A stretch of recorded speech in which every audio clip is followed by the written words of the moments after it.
préfère la marier à Démétrius, un autre jeune homme. Oui, parce qu'en ces temps-là, c'était les pères qui choisissaient pour leurs filles. Elles étaient leurs biens, leurs choses, leurs propriétés. Ils en faisaient ce qu'ils veulent. Donc là, on ne sait pas pourquoi. L'histoire ne le dit pas, mais le père d'Hermia préfère Démétrius. Démétrius qui l'aime, mais elle, non. Et elle doit obéir. Mais elle a le choix. Oui, elle a quand même le choix. Entre couvent ou quick, la mort. Ah, mais on ne rigolait pas. Mais il nous reste Hélène. Hélène, la belle Hélène, follement amoureuse de Démétrius. Hélène, la belle Hélène, la pauvre Hélène, que personne n'aime. Donc, en deux mots. Hélène aime Démétrius, qui aime Hermia, qui aime Lysandre, qui aime Hermia, mais son père ne veut pas. Ils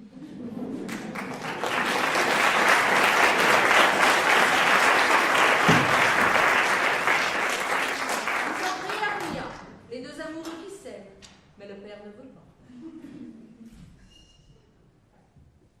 Qu'avez-vous donc, ma chère? Pourquoi cette pâleur sur vos joues? Quelle cause a donc si vite flétri les roses? Apparemment, le défaut de rosée, qu'il me serait aisé de leur prodiguer de mes yeux gonflés de larmes. Hélas, j'en juge par tout ce que j'ai lu dans l'histoire, par tout ce que j'ai entendu raconter, jamais le cours d'un amour sincère ne fut paisible. Parfois, les obstacles viennent de la différence des conditions sociales. Ah, quel malheur quand on est enchaîné à quelqu'un de plus bas que soi! Ou bien les cœurs sont mal assortis à cause de la différence des années. Ah, douleur, quand la jeunesse est unie à la vieillesse! Ou s'il se trouvait de l'harmonie dans le choix, la guerre, la mort, ou la maladie sont venus l'assaillir et le rendre momentané comme un son, rapide comme une ombre, court comme un songe, passager comme l'éclair, qui au milieu d'une nuit sombre découvre dans un clin d'œil le ciel et la terre. Et avant même que l'homme ait eu le temps de dire ouf, le gouffre de ténèbres l'engloutit. C'est ainsi que tout ce qui brille est proie à disparaître. Si les vrais amants ont toujours connu des obstacles, c'est un arrêt du destin. Apprenons donc à le subir avec patience. Sage conseil. Écoute-moi donc, Hermia. J'ai une tante qui est veuve, qui possède une immense fortune et qui n'a pas d'enfant. Elle me considère comme son fils unique. Sa maison est éloignée d'Athènes de 15 km.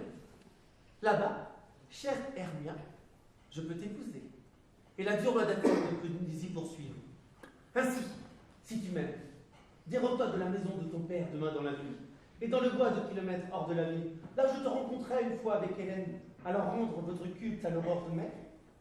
Là, je te promets de t'attendre. Cher Lysandre, je te jure, par l'arc le plus fort de l'amour, par la plus sûre de ces flèches dorées, demain, sans faute, j'irai te rejoindre.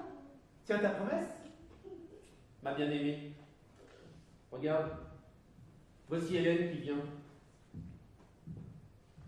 Hélène, follement heureuse de Démétrius, qui aime Hermia, qui aime Lysandre, qui aime Hermia, ce que personne n'aime. Belle Hélène, où allez-vous ainsi? La maladie est contagieuse. Que n'en est-il ainsi des charmes? Je m'emparerai de votre belle Hermia avant de vous quitter. Oh, enseignez-moi la magie de vos yeux, et par quelle âme vous gouvernez les mouvements du cœur de Démétrius. Je le regarde d'un air fâché. Et cependant, il m'aime toujours. Oh, si vos regards courroucés pouvaient apprendre un secret à mes sourires. Je le maudis. Et cependant, il me rend son amour au retour. Oh, si mes prières pouvaient éveiller en lui pareille tendresse. Plus je le hais, plus il s'obstine à me suivre. Et plus je l'aime, et plus il me hait. Sa folle passion, chère Hélène, n'est point ma faute. Non, ce n'est que la faute de votre beauté. Oh, plutôt ciel que cette faute fut la mienne. Consolez-vous, il ne verra plus mon visage. Mon Lysandre et moi, nous voulons partir de cette ville. Dans les bois, là où vous et moi, nous avions coutume de nous retrouver sur un lit de molles primes verts. C'est là que nous devons nous retrouver, mon Lysandre et moi, avant de partir. Adieu, chère compagne de mes jeux, et prie pour nous, que le sort favorable t'accorde enfin ton Démétrius. Lysandre, tiens ta parole. Oui, mon Hermia. Hélène, adieu. Puisse Démétrius vous adorer autant que vous l'adorez. Combien certains mortels sont plus heureux que d'autres. Je vais aller lui annoncer la fuite de la belle, et il ira demain dans la nuit la poursuivre au bois. Quant à moi, je veux du moins consoler ma peine par sa vue en ce lieu et m'en retourner en Suisse. Au même moment, non loin de là, une troupe de comédiens amateurs se prépare pour jouer une pièce de théâtre, qui finit mal. Pour la jouer le soir du mariage du duc de la duchesse. Bottom!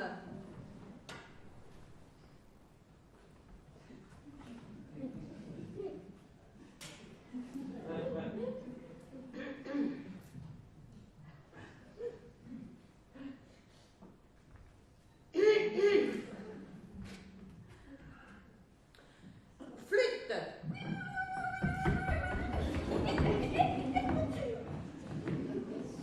Queens? Snig!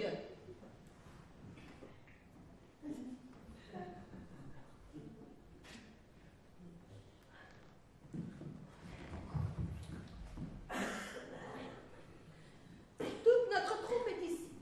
Eh bien, nous allons jouer la très lamentable comédie et tragicorde de Pyram et Thélisbé. Une bien belle pièce, je vous assure, et bien gaie. Allons, mon cher Pierre Queens, appelez les acteurs suivant la liste. Messieurs, rangez-vous.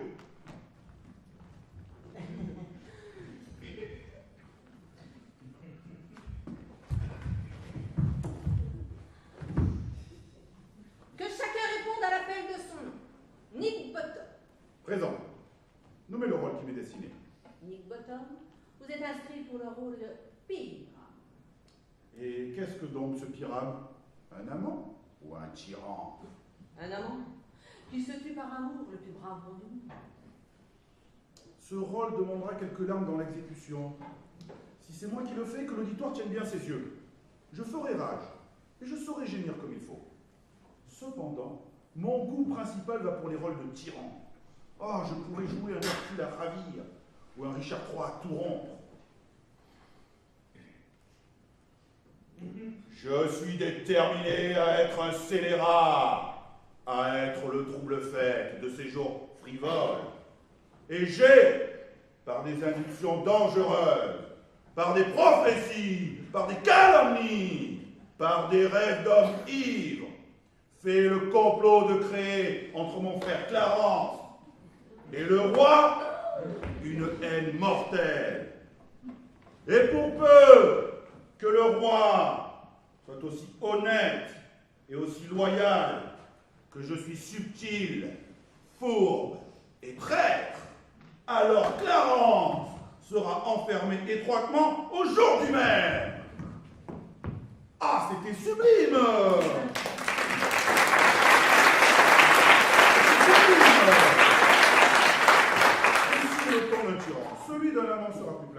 Allons, mon cher Pierre Queens, appelez les autres acteurs.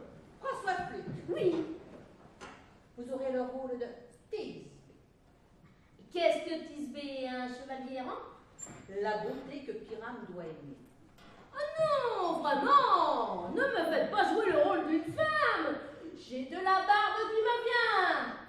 Cela est égal. Vous le jouerez sous un masque. Vous pourrez faire votre petite voix tant que vous voudrez. Mais si je peux jouer sous un masque, laissez-moi aussi jouer le rôle de Thisbe. Je saurais extraordinairement bien faire la petite voix. Oh, Thisbe, Thisbe. Oh, Pyrame! Oh, mon cher amant! Oh, ta Thisbe! Ta chère bien-aimée! Non, non et non.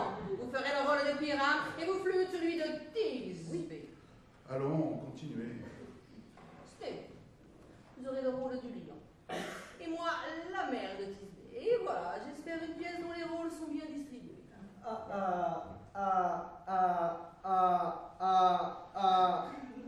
Avez-vous là le rôle du lion par écrit? Si vous l'avez, donnez-le-moi, je vous prie, car j'ai la mémoire lente. Vous n'aurez qu'à improviser. Il ne s'agit que de rugir.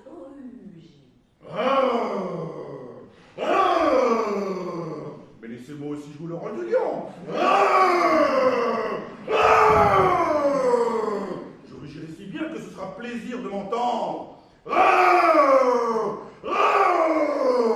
Je rugirai si bien que je ferai dire au duc, mais qu'il rugisse encore, mais qu'il rugisse encore.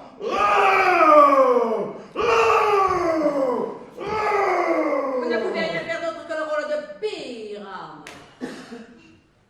Je m'en chargerai. Allons, messieurs. Voilà vous. Je vous prie, je dois vous recommander, vous supplier de bien les apprendre pour demain soir. Et nous nous retrouverons dans le bois derrière le palais, 1 kilomètre de la ville, au clair de la lune. Là, nous ferons notre répétition.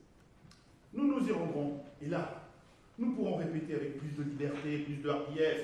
Allons, messieurs, donnez-nous de la peine, soyez parfaits. Au chef du duc, c'est là notre rendez-vous. C'est assez, nous y serons.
J'erre au hasard en tout lieu, plus rapidement que la sphère de la lune. Je sers la reine des fées. Les plus hautes prunelles sont ses favorites. Vous voyez des taches sur leur robe d'or. Ces taches sont les bijoux, les rubis des fées. C'est dans ces taches que vivent leurs sucs odorants.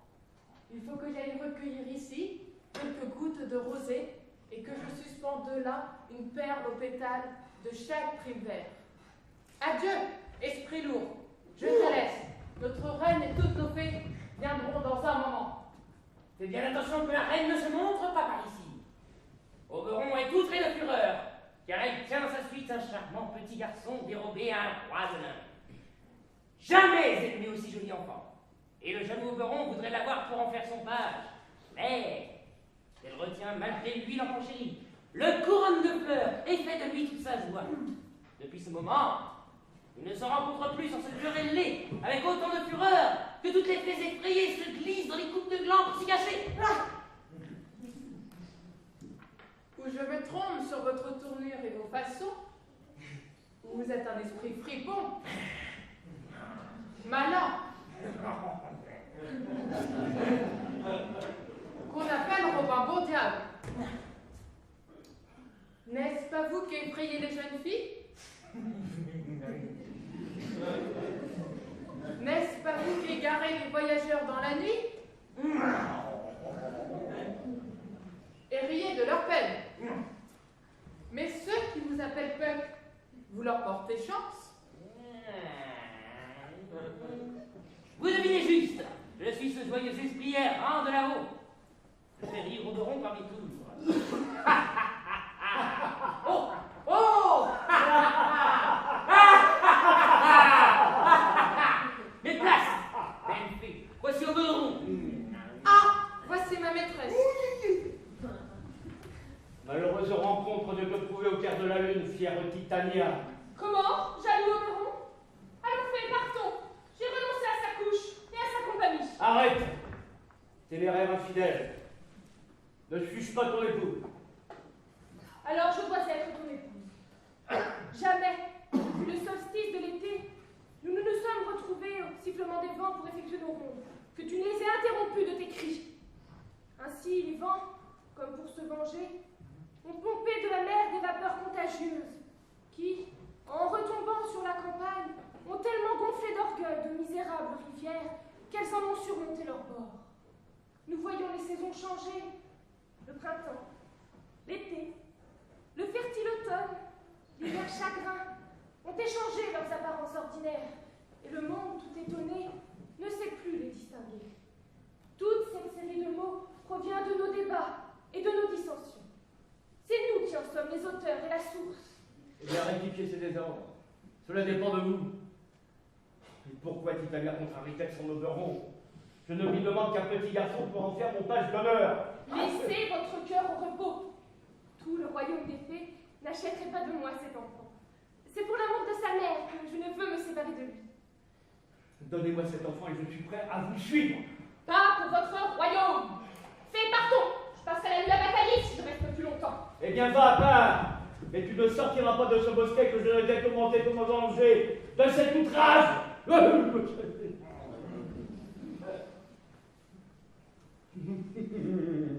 Mon gentil Puck. Oui. Approche ici. Tu te souviens d'un jour où j'étais assis sur un promontoire et que j'entendis une sirène portée sur le dos d'un dauphin? Ah, oui, je me souviens. Eh bien, en même temps, je vis, et tu ne pus le voir, quoi. Cupidon tout armé volait entre la froide lune et la terre. Il visa au cœur une charmante vestale. Je remarquai où vint tomber la flèche de Cupidon. Elle tomba sur une petite fleur. Auparavant, elle était blanche, comme le lait. Depuis, elle est pourpre, par la blessure de l'amour. Les jeunes filles l'appellent pensée. Va me chercher cette fleur. Je te l'ai montré une fois. Son sucre, versé sur les paupières endormies d'un homme ou d'une femme, les rend fous amoureux de la première créature vivante qui s'offre à leur regard. Apporte-moi cette fleur et sois revenu ici avant que le légateur ait placé une lieu. J'entourerai d'une ceinture le bloc de la terre en 40 minutes. Lorsque j'aurai le sucre de cette plante, j'épirai l'instant où Titania sera endormie et j'en laisserai tomber quelques gouttes sur ses yeux. Le premier objet qu'ils verront à son réveil fût-ce un lion ou un ours, un loup,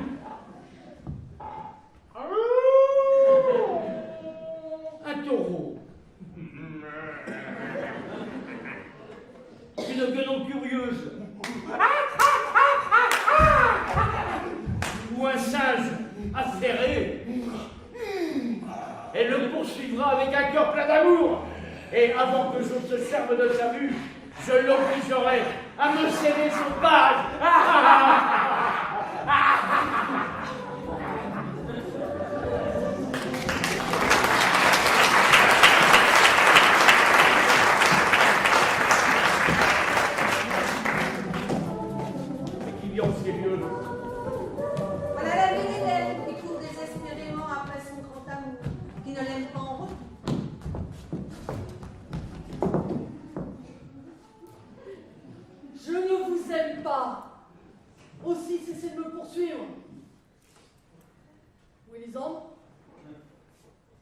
la belle Hermia?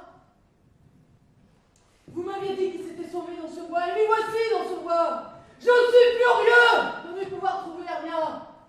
Ah, laissez-moi. Éloignez-vous et ne me suivez plus. Vous m'attirez un peu, cœur dur comme le diamant. Mais ce n'est point un cœur de fer que vous attirez, car le mien est fidèle comme l'acier. Perdez la force d'attirer, je n'aurai plus celle de vous suivre. Est-ce que je vous sollicite? Est-ce que je vous abuse par de douces paroles? Ou plutôt, ne vous ai-je pas dit cette vérité nue? Je ne vous aime pas. Je ne peux pas vous aimer. Et je ne vous en aime que davantage. Je suis votre épagneul. Plus vous me maltraiterez, Démétrius, et plus je vous caresserai. Traitez-moi seulement comme votre épagneul. Rebutez-moi, frappez-moi, égarez-moi. Mais au moins, accordez-moi, quelqu'un digne que je sois, la permission de vous suivre. Quelle place plus humble dans votre amour puis-je implorer? Et ce serait encore pour moi une faveur d'un prix inestimable que le privilège d'être traité comme vous traitez votre chien. C'est pas trop la haine de mon âme. Je suis malade quand je vous vois. Et moi je le suis quand je ne vous vois pas. Je sais. Je vais m'enfuir en vous laissant à la portée des bêtes féroces. La plus féroce n'a pas un cœur aussi cruel que le vôtre. Fuyez où vous voudrez. L'histoire changera seulement. C'est la douce biche qui hâtera sa course pour atteindre la gueule du tigre. Je ne m'arrêterai plus à écouter vos discours. Laissez-moi m'en aller. Ou, si vous me suivez, craignez de moi quelque outrage dans l'épaisseur du bois. Hélas, dans le camp, dans la ville, dans les champs, partout vous m'outragez. Démétrius, vos affronts déshonorent les femmes, car nous ne pouvons, comme les hommes, combattre pour l'amour. Mais je veux te suivre et faire de mon enfer un ciel, en mourant de la main que j'aime si tendrement. Nymphe, console-toi avant qu'il quitte ce bosquet, il recherchera ton amour.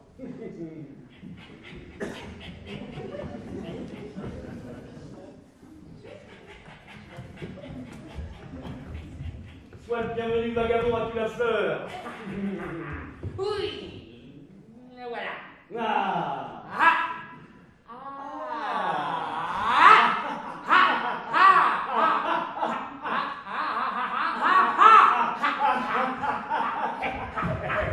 Allez, donne-la-moi. Allez, je te prie.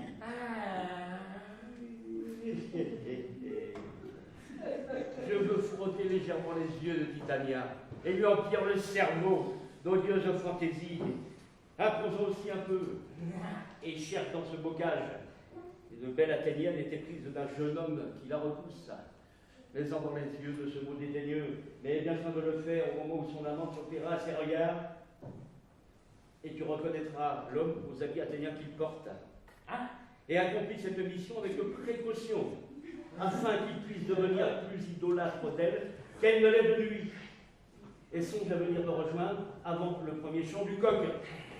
N'ayez aucune inquiétude, mon souverain. Votre humble serviteur exécutera vos ordres.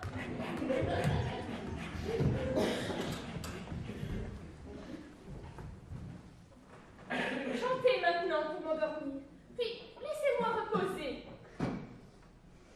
Vous, serpent taché au double dard, épineux porc épique, ne vous montrez pas. Les arts aveuglerait-il? Gardez-vous d'être malfaisant. N'approchez pas de notre reine. Araignée filandière, n'approchez pas. Loin d'ici, fileuse aux longs jambes, loin d'ici. Éloignez-vous, noir escargot, vers ou limaçon. N'offensez pas notre reine. Allons, partons, tout va bien.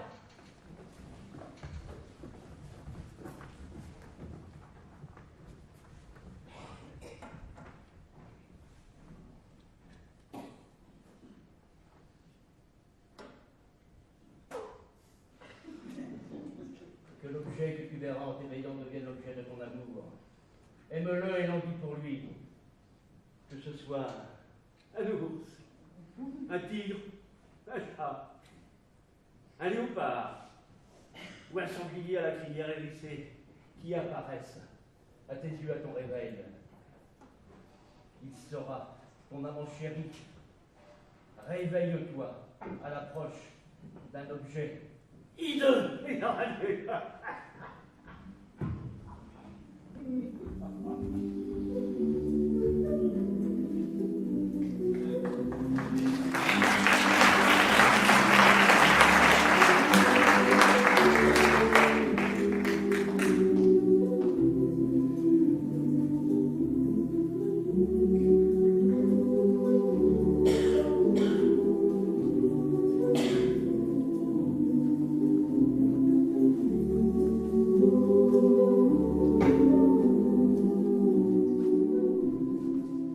Oh, ma belle amie, vous êtes fatiguée d'aller dans ce bois? À vous dire vrai, j'ai oublié le chemin. Nous nous reposerons, Hermia, si vous le voulez, et nous attendrons ici la lumière consolante du jour. Je le veux bien. Allez chercher un lit pour vous. Moi, je vais poser ma tête sur ce gazon. La même touffe de verdure nous servira d'oreiller à tous les deux. Un seul cœur, un même lit, deux âmes, et une seule foi. Non, cher Lysandre, pour l'amour de moi, ne vous mettez pas si près de moi. Placez-vous plus loin encore. Oh, ma douce amie, prenez mes paroles dans le sens que leur donne mon innocence. Dans l'entretien des amants, l'amour est interprète. J'entends que mon cœur est uni au vôtre, en sorte que nous pouvons des deux cœurs n'en faire qu'un. Que nos deux âmes se sont enchaînées par un serment, en sorte que ce n'est qu'une fois dans deux âmes. Ne me refusez pas une place à vos côtés, car en me couchant assis, je ne mens point. Lysandre excelle à faire des énigmes. Malheur à mes manières et à ma fierté, si Hermia a voulu dire que Lysandre mentait. Mais, mon aimable ami, au nom de la tendresse et de la courtoisie, placez-vous plus loin encore. Cette séparation, prescrite par la décence humaine, convient à une jeune vierge et à un amant vertueux. Oui, tenez-vous à cette distance. Et bonsoir, mon bien-aimé. Que ton amour ne finisse qu'avec ta précieuse vie.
J'ai couru tout le bois.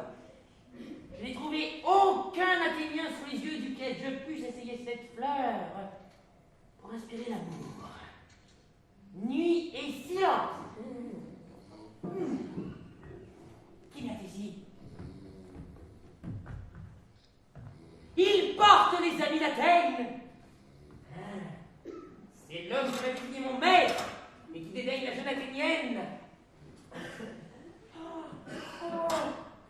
Et la voici, elle-même endormie sur la terre humide et fangeuse. Oh, la jolie enfant. Elle n'a pas osé se coucher près de ce cruel, de cet ennemi de la tendresse, rustre. Je répands sur tes yeux tout le pouvoir que ce charme possède.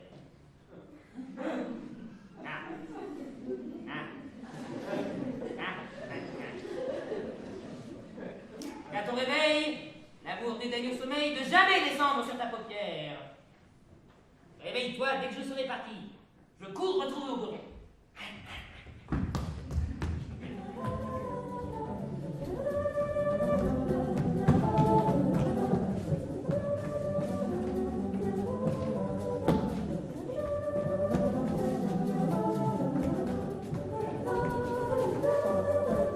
Arrête! Cher Démétrius, Testé me donner la mort! Ne me poursuis pas ainsi, éloigne-toi de moi. Vas-tu donc m'abandonner ici, dans les ténèbres? Arrête, sous peine de ta vie. Laisse-moi m'en aller seul. Oh, cette belle poursuite m'a mise hors d'haleine. Puis je le prie, et moi j'obtiens. Hermia est heureuse où qu'elle se trouve, car elle a des yeux célestes qui attirent vers elle. Comment ses yeux sont-ils devenus si brillants? Ce n'est pas à force de larmes amères, car si cela était, mes yeux brilleraient de mille feux. Non, non, je suis nette comme un ours, car les bêtes de ce bois qui me rencontrent s'enfuient de peur. Il n'est donc pas étonnant que Démétrius, qui est un monstre sauvage, fuit ma présence. Mais qui est ici? Lysandre? Étendu sur la terre? Est-il mort ou endormi? Je ne vois point de sang, nulle blessure. Lysandre, si vous êtes vivant, bon Lysandre, réveillez-vous.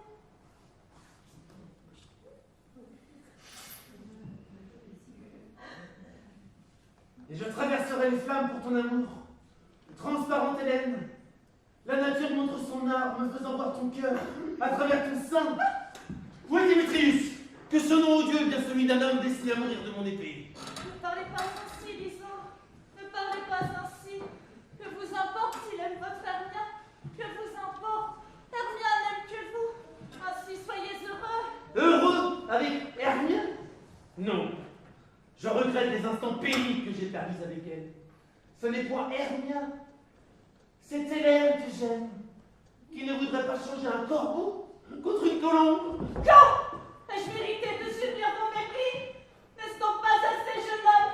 N'est-ce donc pas assez que je n'ai jamais pu, non, que je ne puisse jamais mériter un doux regard des yeux de Démétrius, sans qu'il faille que vous acceptiez ma disgrâce? Oh, se peut-il qu'une femme rejetée par un homme soit à cause de cela cruellement raillée par un autre?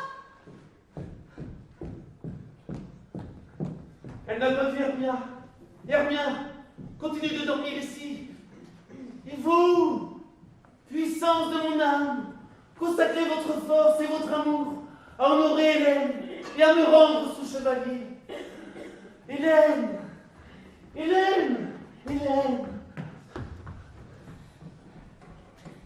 Au secours, Lysandre! Au secours! Par pitié! Quel était ce songe? Lysandre, vois comme je tremble de peur. J'ai rêvé qu'un serpent me dévorait le cœur, et que toi, tu étais assis, souriant de mon cruel supplice. Lysandre? Quoi? Il s'est éloigné?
Alors,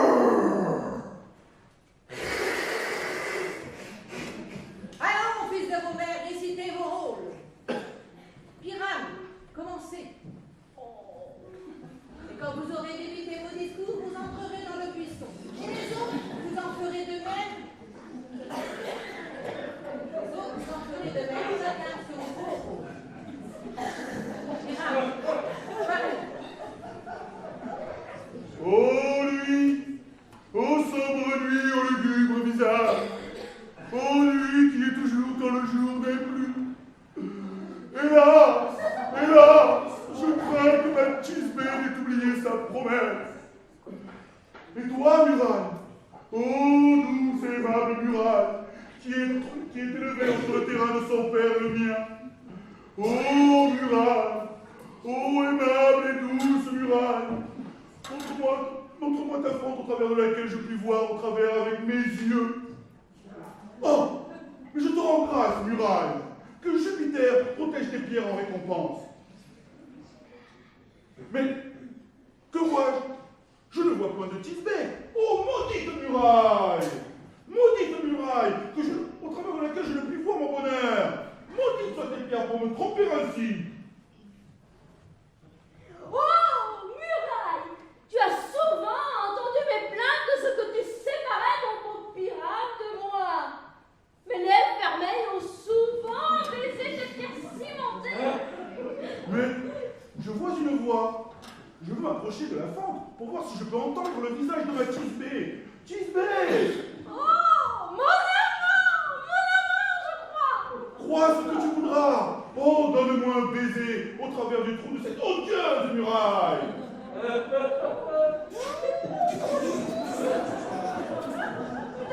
le trou de la muraille et non point terre. Veux-tu tout à l'heure me rejoindre à la tombe de Ninus? À la vie ou à la mort, j'y vais sans délai. Mais, écoutez, une voix. Restez ici, je reviens tout de suite. C'est la plus étrange pirate qui ait jamais joué ici. Est-ce à mon tour de parler? Bien sûr, continuez.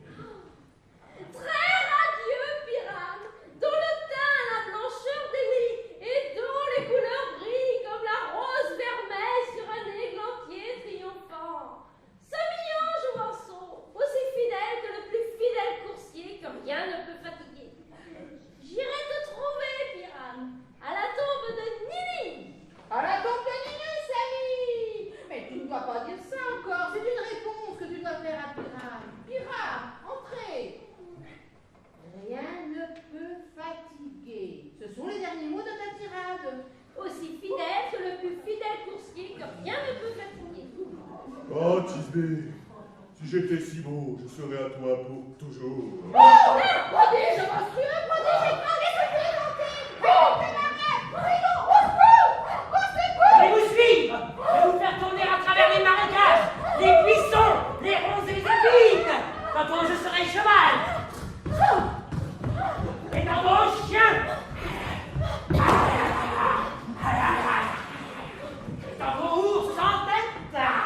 Et tantôt bourson. Et tantôt flamme. Hennissant, rugissant, aboyant. Rugissant. Cheval, chien, courson, ours et feu tour à tour.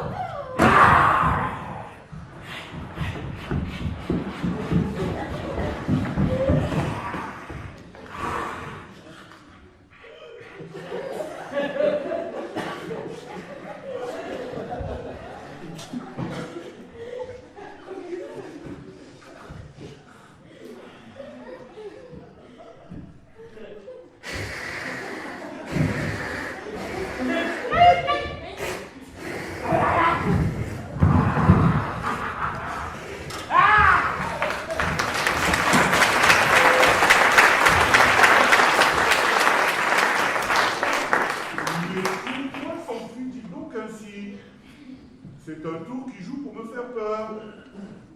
Je vois leur malice. Ils veulent faire de moi un âne pour m'effrayer. Mais moi, je vais rester ici quoi qu'ils fassent. Et je vais me promener de long en large, et je vais chanter, pour leur montrer que moi, je n'ai pas du tout peur. J'ai demandé à la lune si elle voulait encore de moi.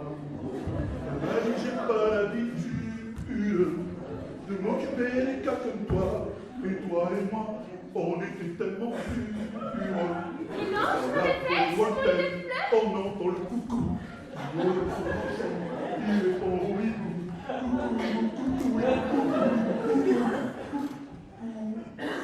Oh, je t'en prie, aimable mortel, chante encore.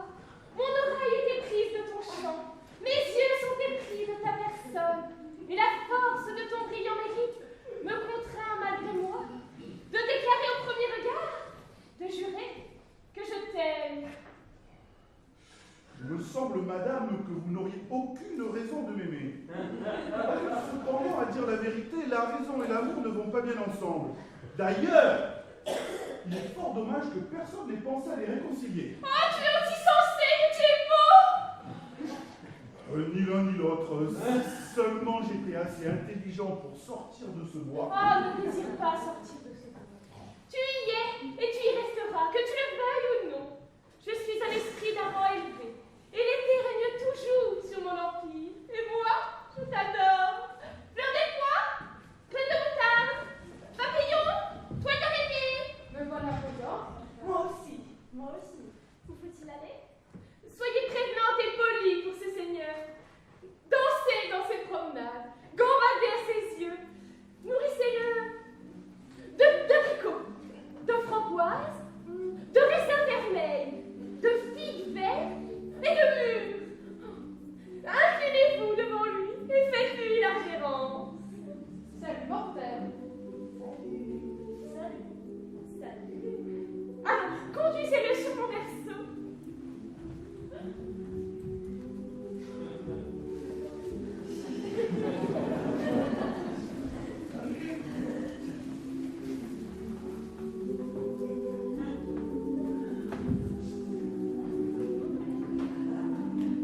Je voudrais bien savoir si Titania s'est réveillée. Puis quel est le premier objet qui s'est présenté à sa vue, dont il faut qu'elle se passionne jusqu'à la fureur. Eh bien, esprit joyeux, quel fait de notre chevalier va vraiment se voir chanter. Ma maîtresse est tombée follement amoureuse d'un monstre. Très de sacrée. À l'heure où elle était plongée dans son sommeil la plus profond, une bande de Russes, artisans grossiers, se sont rassemblés pour écouter une comédie. Le plus stupide malheureux d'entre eux, celui qui jouait Pirame dans leur pièce, est sorti de la scène. Là, je l'ai surpris et je lui ai planté une tête d'âne sur la scène. Cependant, son tour est venu de répondre à satisfait. Alors, mon acteur, viens sur scène. Aussitôt que ses camarades l'aperçoivent, tous se mettent à fuir. Je les ai ainsi poursuivis dans le délire de la peur. Laissant ici le gros Pirame métamorphosé. Le hasard a voulu qu'au même moment, Titania se réveille et qu'elle tomba follement amoureuse d'un âne. L'événement surpasse les espérances. Mais as-tu mouillé les yeux de la Tania avec le filtre d'amour comme je te l'avais ordonné? C'est une chose faite aussi. Et la jeune Athénienne est allongée à ses côtés. Ainsi, à son réveil, ses yeux l'apercevront inévitablement. Reste à mes côtés. Voici justement l'Athénien. C'est bien la femme, mais ce n'est pas l'homme. Si tu as assassiné Lysandre pendant son sommeil, déjà enfoncé à moitié dans le sang, achève de t'y plonger, et tue-moi aussi. Le soleil n'est pas aussi fidèle au jour que Lysandre l'était pour moi. Aurait-il jamais abandonné son hermie endormi? Il faut que tu l'aies assassiné.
Jamais. Je ne reviendrai plus jamais. Ne me recherchez pas, qu'il soit mort ou vivant. Inutile de la suivre dans cet excès de colère. Oh. Qu'as-tu fait? Tu t'es complètement trompé. Tu as placé le filtre d'amour sur les yeux d'un amant fidèle. C'est le destin qui gouverne les événements. Va, pars pour le voir plus vite que le vent et trouve Hélène d'Athènes. Je charmerai les yeux du jeune homme qu'elle aime avant qu'elle pointe de nouveau son regard. Mais j'y vais. Vois comme je vole, plus rapidement que la flèche décochée d'Arton Tartare.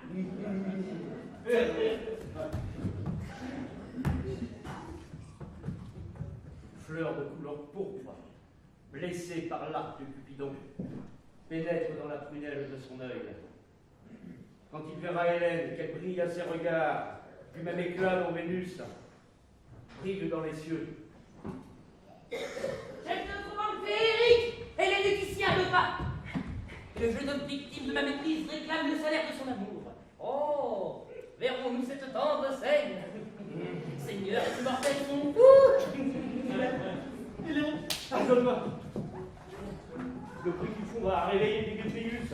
Alors, 2 à courtiser la même femme, et rien ne me plaît tant que cet accident bizarre et complètement imprévu. Pourquoi croyez-vous que je vous cours après pour me moquer? Jamais le dédain et le mépris ne se manifestent par des larmes. Voyez, quand je vous jure mon amour, je pleure. Et s'amender dans les pleurs annonce sa sincérité. Et comment pouvez-vous voir des signes de mépris dans ce qu'est la bonne évidence de la bonne foi? Vous redoublez de plus en plus votre perfidie. Ces vœux sont pour Hermia. Voulez-vous donc l'abandonner? Pesez serment contre serment et vous pèserez le néant. Vos serments pour elle et pour moi, mis dans une balance, seront d'un poids égal et tout aussi légers que de vaines paroles. Je n'avais pas de discernement lorsque je lui ai juré ma foi. Mais vous n'en avez pas plus maintenant que vous la délaissez. Démétrius l'aime et ne vous aime pas. Hélène! Déesse! Nymphe divine et sublime! À quoi donc, ma bien-aimée, pourrais-je comparer tes yeux? Même le cristal est trouble. Oh! Et ses lèvres vermeilles comme 2 cerises mûres, mais comment elles appellent le baiser? Oh, malice infernale! Oh, je vois bien que vous êtes tous ligués contre moi pour vous amuser. Vous êtes tous les 2 rivaux.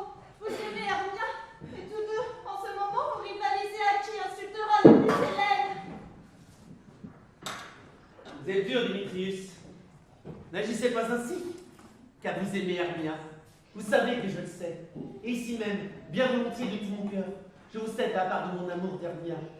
Léguez-moi en retour la vôtre dans l'amour d'Hélène, que j'adore et que j'aimerais jusqu'au trépas. Oh, jamais des mots cœurs ne prodiguèrent plus de vaines paroles. Lisandre!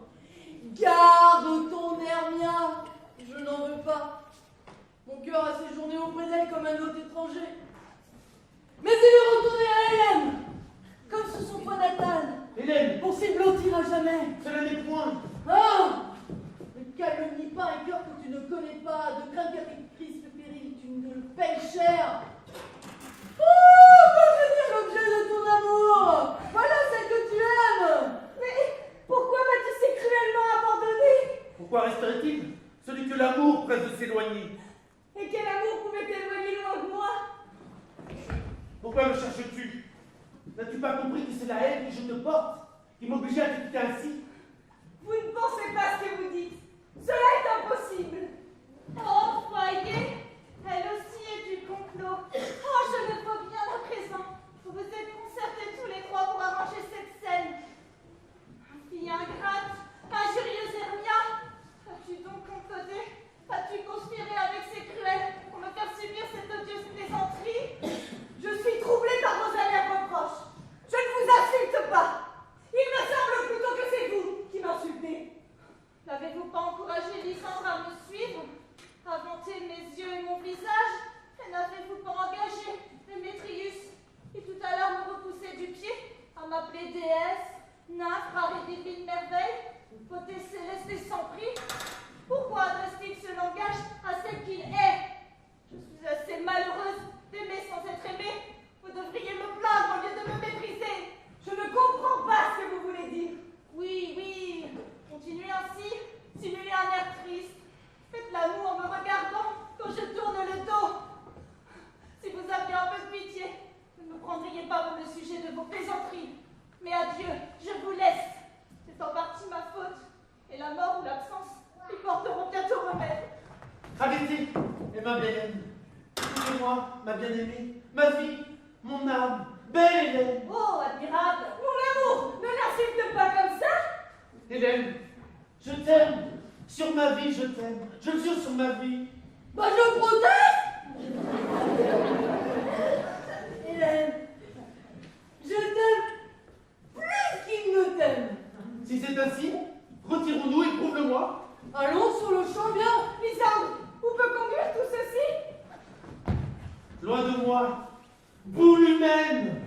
Vous ne pensez pas ce que vous dites? Pourquoi ce changement, mon amour? Ton amour, loin de moi, moucheron. Loin de moi, loin, médecine nauséabonde, potion odieuse. Loin de moi. Ne plaisantes-tu pas? Oh, mais bien sûr qu'il plaisante, et vous aussi. Démétrius, je tiendrai ma parole. Je n'ai nulle confiance en votre parole. Quoi? Voulez-vous que je la blesse? Que je la frappe? Que je la tue? Quoi que je la haïsse, je ne veux pas la maltraiter. Et quel mal plus grand peux-tu me faire que de me haïr? Me haïr? Et pourquoi? Cette nuit tu m'aimais et cependant, cette nuit tu m'as quitté. Quoi? Tu m'as quitté? Bien sérieusement, est-ce possible? Oui, sur ma vie. Et je n'ai jamais désiré de te revoir. Ainsi laisse de côté les questions, les espérances et les doutes. Sois-en bien assuré, rien n'est plus vrai. Ce n'est pas un jeu. Je te hais. Et j'aime Hélène. Ah, malheureuse que je suis. Toi, fourbe, poison de ma vie, voleuse d'amour. Quoi? Tu es venue la nuit et tu as volé le cœur de mon amant? Es-tu montée si haut dans son estime? Parce que je suis petite comme une naine? Suis-je donc si petite, grand-mère cocagne? Parle! Suis-je donc si petite? Je ne suis pas encore si petite que mes ongles ne puissent atteindre tes yeux. Je vous prie, messieurs, tentez-vous de faire de moi votre jouet, et empêchez du moins qu'elle ne me blesse. Vous pourriez croire peut-être, parce qu'elle est un peu plus petite que moi, que je suis en état de lui tenir tête. Plus petite, vous voyez, elle le répète encore. Ne crains rien, chère Hélène. Elle ne te fera pas de mal. Oh! Quand elle est en colère, elle est méchante et rusée. C'est un petit renard quand elle allait à l'école. Et soit qu'elle soit petite, elle est violente. Petite, toujours petite, naine. Supporterez-vous qu'elle m'insulte ainsi? Non, laissez-moi approcher d'elle. Va-t'en, naine, diminutif de femme, créature nouée par l'air de sanguinaire, grain de verre, gland de chêne. Eh bien, à présent, elle ne me retient plus. Et vous, oui, vous, suivez-moi si vous l'osez. Elles ont décidé lequel de nous deux aura droit au cœur d'Hélène. Me suivre? Je vais marcher à vos côtés.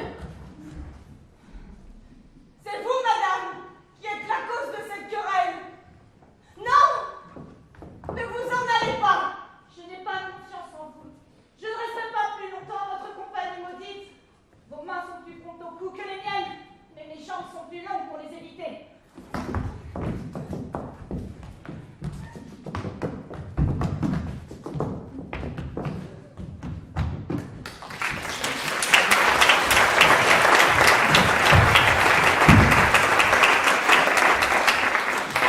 Voilà le résultat de ta négligence. Ce sont des étourderies ou c'est exprès que tu joues ces tours? Croyez-moi, c'est une méprise. Ne m'aviez-vous pas dit que je reconnaîtrais l'homme, son costume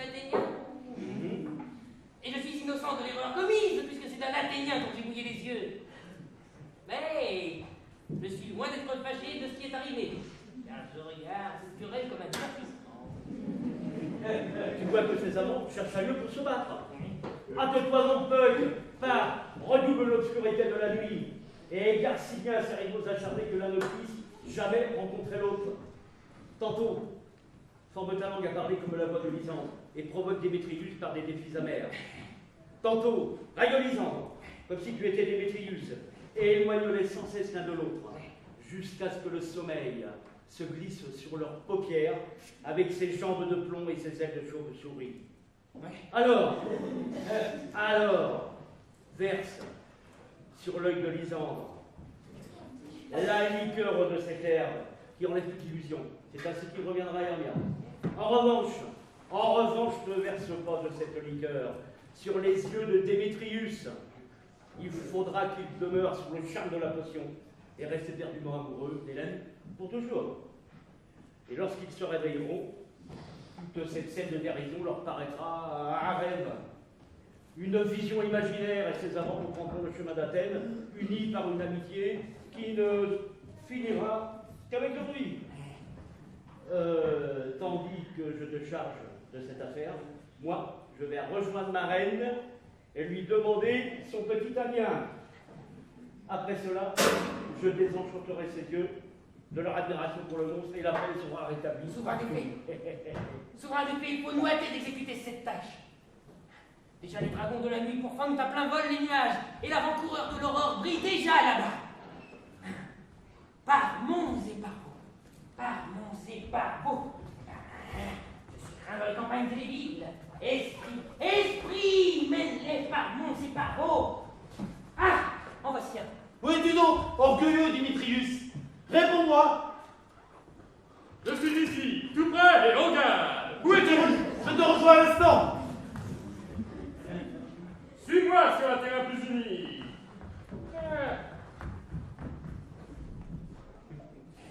Lysandre! Lysandre! Réponds-moi, là je suis là! Où t'es-tu donc sauvé, hein? Parle! Es-tu dans ce buisson? Mais où caches-tu donc ta tête? Et toi, Poltron, demandes-tu donc aux étoiles?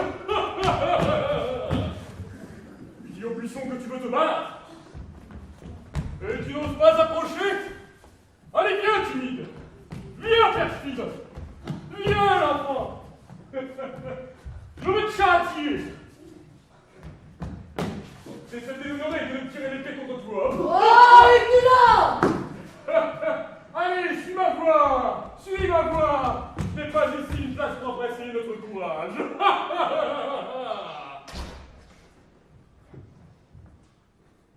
Il fuit de gens toujours devant moi et toujours en me défiant. Lorsque j'arrive au lieu d'où il me provoque, il est toujours parti.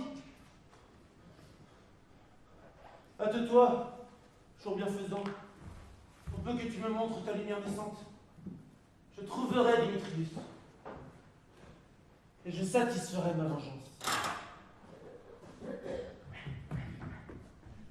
Oh, Poltron! Pourquoi n'avances-tu pas? Ah! Attends-moi si tu oses. Je sais bien que tu cours toujours devant moi, hein. Que tu n'oses ni m'attendre de tes fermes, ni me regarder en face. Mais où es-tu? Viens ici, me voilà! Ah, tu te moques de moi, hein. Mais va, tu me le paieras cher si jamais j'aperçois ton visage à l'aurore du jour. Maintenant, va ton chemin. La faiblesse me contraint de m'étendre sur ce grand lit froid. Mais demain, à l'aube, attends-toi à me revoir.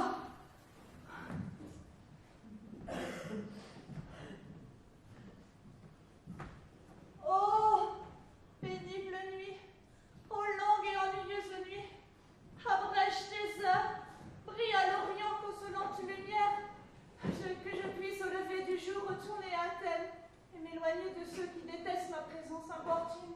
Et toi, sommeil, qui dès quelquefois fermer les yeux du chagrin, dérobe-moi pour quelques instants à moi-même. Rien que 3 d'aujourd'hui. Il en vient encore une et 2 couples font 4. Ah, et la voici qui arrive. Oh, courroucée et triste. Cupidon est un fripon d'enfant de rendre ainsi folle l'épouse. pauvre femme.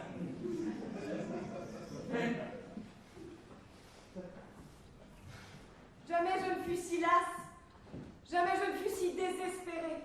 Trempée de rosée, déchirée par les ronces, je ne peux ni aller, ni me traîner plus loin. Mes jambes ne peuvent plus supporter le pas de mes désirs. Il faut que je me repose ici, jusqu'au point du jour. Que le ciel couvre Lysandre d'un bouclier, si leur intention est de se battre.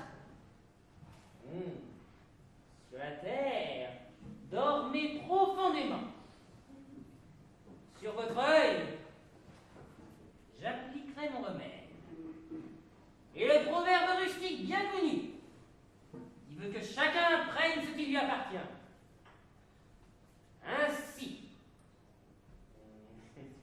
Jaco aura Gilette, Gisèle aura Gillot, et rien n'ira mal. L'homme récupérera sa jument et tout ira bien.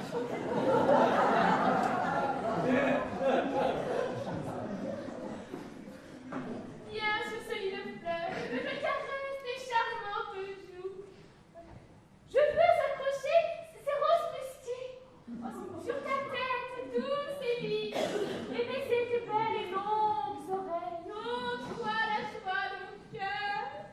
Oh, je préférerais une poignée ou deux de pois secs, mais je vous en prie, que personne de vos gens ne me dérange. Je sens une certaine exposition au sommeil qui me vient. Oh. Viens, je vais t'enlacer.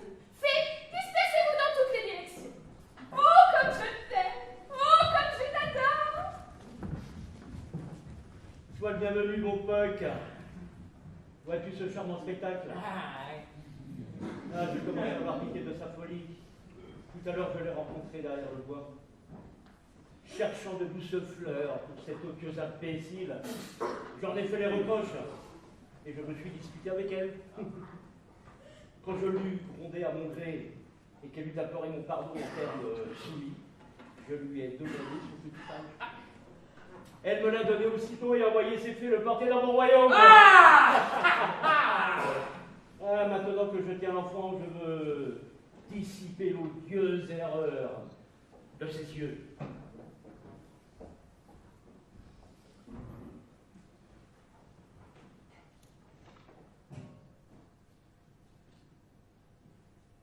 Sois comme tu avais coutume d'être.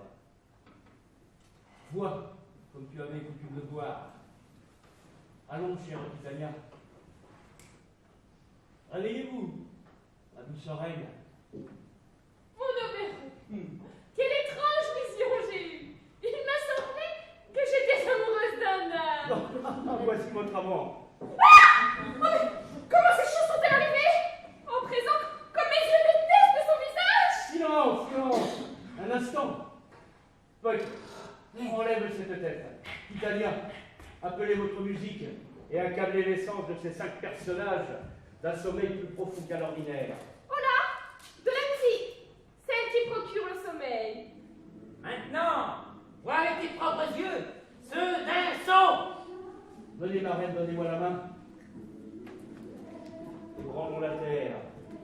Où sont couchés ces dormeurs? Roi des fées. Non, nous sommes amis de nouveau. Roi des fées. Écoute, attention. J'entends la louette matinale. Allons, ma reine, dans un grave silence, suivons en dansant l'ombre de la nuit.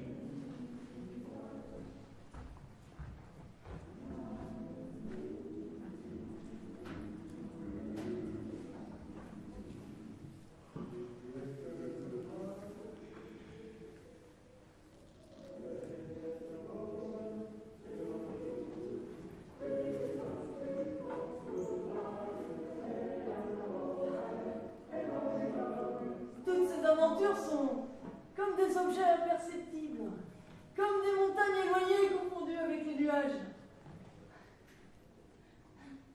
Il me semble que je vous vois d'un œil troublé. Tout me paraît double.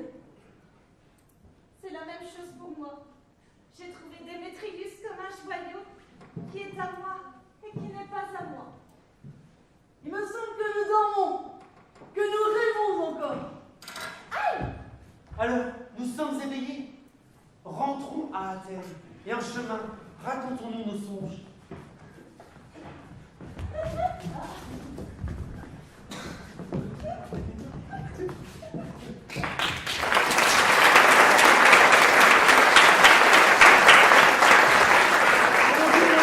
Appelez-moi et je répondrai.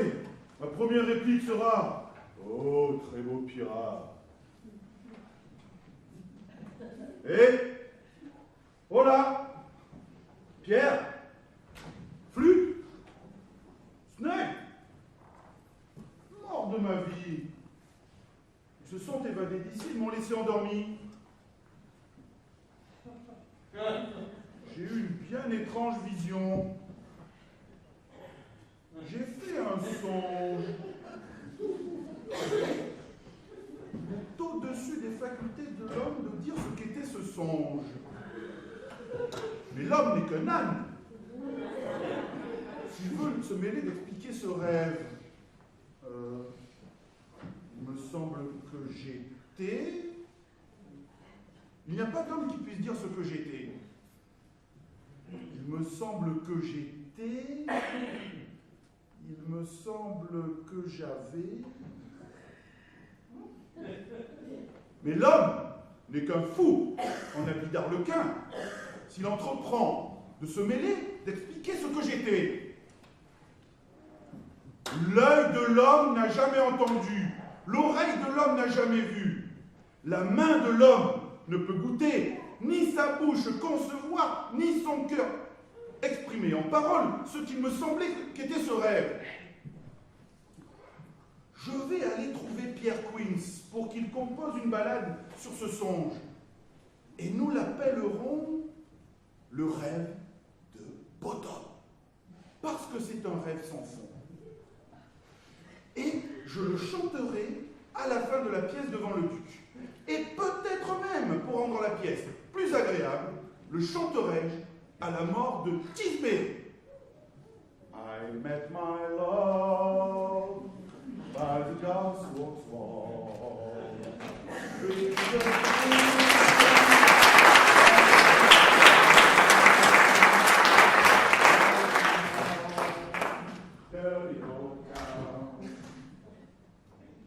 Si nous, légers fantômes, nous avons déplu, figurez-vous seulement que vous avez fait ici un court sommeil tandis que ces visions erraient autour de vous.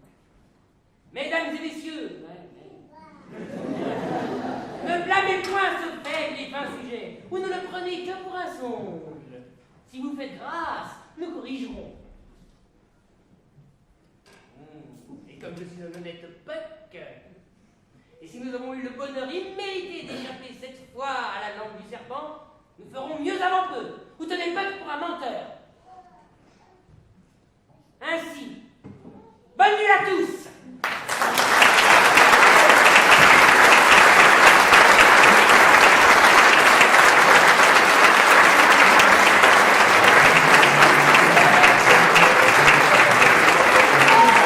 Wow!